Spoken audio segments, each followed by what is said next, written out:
नमस्कार। आज हम बात करेंगे कम्युनिकेशन के बारे में, लेकिन एक बिल्कुल अलग अंदाज में। इसे एक आर्ट की तरह नहीं, बल्कि एक आर्किटेक्चर की तरह सोचिए। ये सिर्फ बोलने की बात नहीं है, ये तो अंदर से अपने इन्फ्लुएंस की पूरी बिल्डिंग खड़ी करने जैसा है। तो चलिए इसका ब्लूप्रिंट समझते हैं। कभी ऐसा हुआ है, मीटिंग चल रही है, आपके पास एक जबरदस्त आइडिया है, आप उसे बताते हैं और किसी ने सुना ही नहीं, उसे पूरी तरह इग्नोर कर दिया गया। ये बहुत फ्रस्ट्रेटिंग होता है ना? हम सबने कभी ना कभी एक्सपीरियंस किया है। तो देखिए, प्रॉब्लम अक्सर आइडिया में नहीं होती, प्रॉब्लम होती है डिलीवरी में, उसे पेश करने के तरीके में।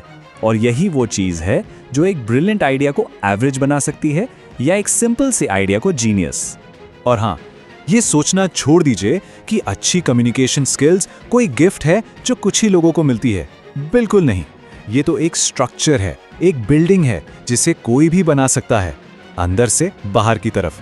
और आज हम उसी की फाउंडेशन रखना सीखेंगे। तो चलिए शुरू करते हैं पहले पार्ट से, द फाउंडेशन, यानी अपने अंदर के आर्किटेक्ट को मास्टर करना। क्योंकि देखिए, कोई भी पावरफुल कॉन्वर्सेशन मुंह से निकलने से बहुत पहले हमारे दिमाग में शुरू होती है। और यहीं पर एंट्री होती है कॉग्निटिव डिस्टॉर्शंस की, मतलब हमारे सोचने के गलत पैटर्न्स। ये वो झूठी नेगेटिव कहानियां हैं जो हमारे दिमाग खुद को सुनाता है और हमारी एंग्जाइटी को बढ़ाता है। जैसे प्रेजेंटेशन से ठीक पहले सोचना, अरे मैं सब गड़बड़ कर दूंगा, या ये मान लेना कि मीटिंग में सब मुझे ही जज कर रहे हैं। अब सवाल ये है कि इन थॉट्स को बदले कैसे? जरा यहां देखिए, एक घबराया हुआ दिमाग क्या सोचेगा? अगर मैं बोलते बोलते रुका तो लोग सोचेंगे मैं बेवकूफ हूं। लेकिन एक आर्किटेक्ट का दिमाग इसी बात को रिफ्रेम करता है। एक पॉज मेरे शब्दों को और वजन देगा। यह कॉग्निटिव बिहेवियरल थेरेपी यानी सीबीटी का एक क्लासिक एग्जाम्पल है। अपने सोचने के तरीके को ही बदल देना। तो इसका तरीका क्या है? बहुत सिंपल है, बस 3 स्टेप्स। स्टेप 1, उस नेगेटिव थॉट को पहचानिए। स्टेप 2, उसे चैलेंज कीजिए, क्या इस बात का कोई सबूत है कि लोग ऐसा सोच रहे हैं? और स्टेप 3, उसे एक पावरफुल पॉजिटिव ऑल्टरनेटिव में बदल दीजिए। यह प्रैक्टिस धीरे धीरे आपके ब्रेन को रीवायर कर सकती है। चलिए, तो अब तक हमने दिमाग की बात की, अब अंदर से बाहर की दुनिया में आते हैं। पार्ट 2, द इंस्ट्रूमेंट, मतलब अपनी आवाज और अपनी बॉडी को ट्यून करना। क्योंकि आखिर में हमारे आइडियाज दुनिया तक हमारे शरीर के जरिए ही तो पहुंचते हैं।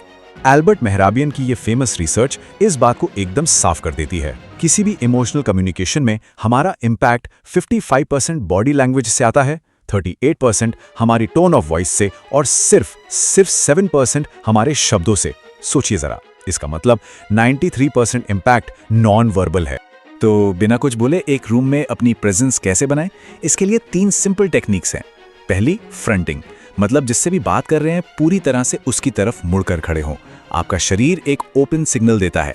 दूसरी, 50-70 रूल, आई कांटेक्ट के लिए, बोलते वक्त 50% और सुनते वक्त 70% आई कांटेक्ट। और तीसरी, द ट्रिपल नॉड, जब कोई अपनी बात खत्म कर रहा हो तो धीरे से 3 बार सिर हिलाएं। ये उन्हें और शेयर करने के लिए इनकरेज करता है। अच्छा, बॉडी लैंग्वेज के बाद अब आते हैं आवाज पर। देखिए, आवाज सिर्फ साउंड नहीं है, ये अथॉरिटी का, कॉन्फिडेंस का कैरियर सिग्नल है। एक कमजोर, दबी हुई आवाज सबसे पावरफुल मैसेज को भी बेकार कर सकती है। तो अपनी सबसे स्ट्रांग वॉइस को कैसे अनलॉक करें? पहला, पेट से सांस लीजिए, जिसे डायफ्रामेटिक ब्रीदिंग कहते हैं। ये नर्व्स को काम करता है। दूसरा, क्लैरिटी के लिए पी, बी, टी जैसे प्लोसिव कॉन्सोनेंट्स का इस्तेमाल करें। और तीसरा, एक पावरफुल टोन के लिए अपनी चेस्ट रेजोनेंस को ढूंढिए, यानी आवाज छाती से आए। तो हमने अपनी फाउंडेशन ठीक कर ली, अपने इंस्ट्रूमेंट को ट्यून कर लिया। अब हम पहुंचते हैं अपने आर्किटेक्चर के फाइनल स्टेज पर, पार्ट 3, द कनेक्शन, यानी इन्फ्लुएंस और अंडरस्टैंडिंग को बिल्ड करना। यहां हम अपनी इंटरनल और एक्सटर्नल स्किल्स को जोड़कर दूसरों से कनेक्ट करते हैं। कनेक्शन की शुरुआत हमेशा सुनने से होती है, और सुनना भी देखिए एक तरह का नहीं होता। एक होती है एक्टिव लिसनिंग, जो तब काम आती है जब फैक्ट्स समझने हो, जैसे किसी प्रोजेक्ट ब्रीफिंग में। और दूसरी है एम्पैथिक लिसनिंग, जब किसी की फीलिंग्स को समझना हो, न कि सिर्फ शब्दों को। दोनों की अपनी अपनी जगह है और दोनों ही क्रूशल हैं। और जब बात आती है दूसरों को इन्फ्लुएंस करने की, तो हमें अंदाजों पर नहीं चलना चाहिए, इसके पीछे भी साइंस है। रॉबर्ट सियाल्डीनी के 6 साइंटिफिक प्रिंसिपल्स ऑफ परसुएजन एक बहुत ही पावरफुल फ्रेमवर्क देते हैं। चलिए पहले 3 प्रिंसिपल्स को फटाफट देखते हैं। पहला, रेसिप्रोसिटी, मतलब अगर हम किसी के लिए कुछ करते हैं तो वो भी हमारे लिए कुछ करना चाहेगा। दूसरा, स्कैर्सिटी, जो चीजें रेयर होती हैं उनकी वैल्यू बढ़ जाती है। और तीसरा, अथॉरिटी, हम एक्सपर्ट्स की बात ज्यादा आसानी से मानते हैं। और बाकी के 3 हैं कंसिस्टेंसी, लोग अपने पुराने फैसलों के साथ बने रहना चाहते हैं। लाइकिंग, सीधी सी बात है, हम उन लोगों को यस कहते हैं जिन्हें हम पसंद करते हैं।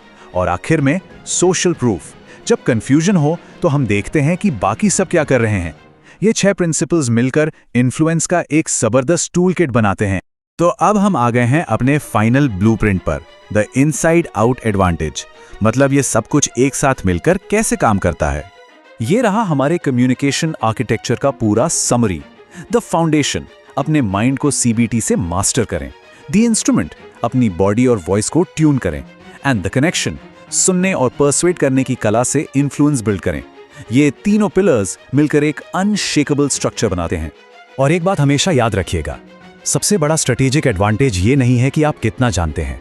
असली एडवांटेज इस बात में है कि जो आप जानते हैं उसे कितनी अच्छी तरह कम्युनिकेट कर सकते हैं।